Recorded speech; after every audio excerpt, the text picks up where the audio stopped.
Inselmilkom u nistedinkom għat-80 riflessjoni 3 minuti mal-Patri llum is-solennità kbira ta' Pentekoste, l-inżul tal-Ispirtu Santu fuq l-Apostli u t-twelid tal-Knisja. Wasan Luqa li fl-ewwel qari meħud mill-ktieb tiegħu l-Atti tal-Apostli li jirrakkonta b'mod biex ngħidlek ikkulurit ħafna l-inżul tal-Ispirtu Santu. Anna Marija u l-Apostli miġbura fiċ-ċenaklu li jirċievu din il-qawwa tremenda illi tiġi espressa fl-ilsna tan-nar fuqhom u anki bil-ħoss tar-rieħ qawwi. Ekku b'mod espressiv ħafna, b'mod kolorit ħafna ta' pittur li kien San Luqa jfakkarna li dan l-Ispirtu Santu huwa qawwa tremenda. Huwa l-ħajja ġdida illi jagħtina l-mulej Ġesu. U għall-istess Spiritu Santu li għall-grazzja tal-Alla mhux biss irċevew Marija u l-Apostli fl-ewwel passi li tat il-Knisja, fil-bidu bikri tal-Knisja, ma li aħna rċevejna fil-mamudija, fil-grisma tal-isqof, fis-sagramenti u li ta' kuljum nirċievu kull darba illi nitolbuh lill-Missier minn qalbna bil-qawwa tal-isem ta' Ġesu.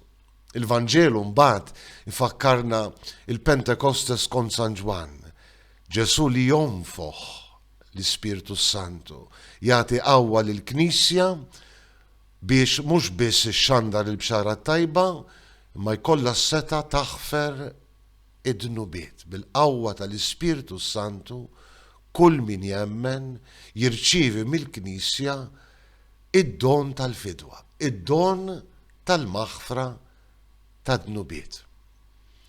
U għal-moment sabiħ, allura, hija din il-festa, din is-solennità kbira illi tfakkarna li fuq fomna u f'qalbna għandu dejjem ikun hemm it-talba l-karba, ejja Spiritu Qaddis, ġeddidni, ġeddet il-wiċċ tal-art.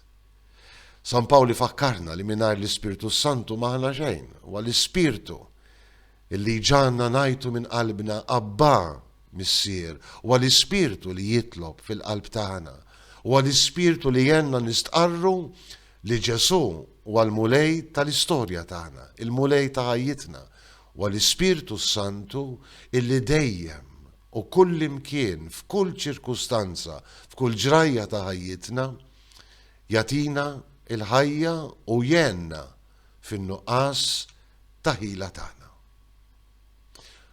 Din il-festa kbira ta' Pentekoste ħatkun tagħna t-talba. Ejja Spiritu Qaddis u ġeddet il-wiċċ tal-art. Nselmilkom u l-mulej jagħtikom is-sliem.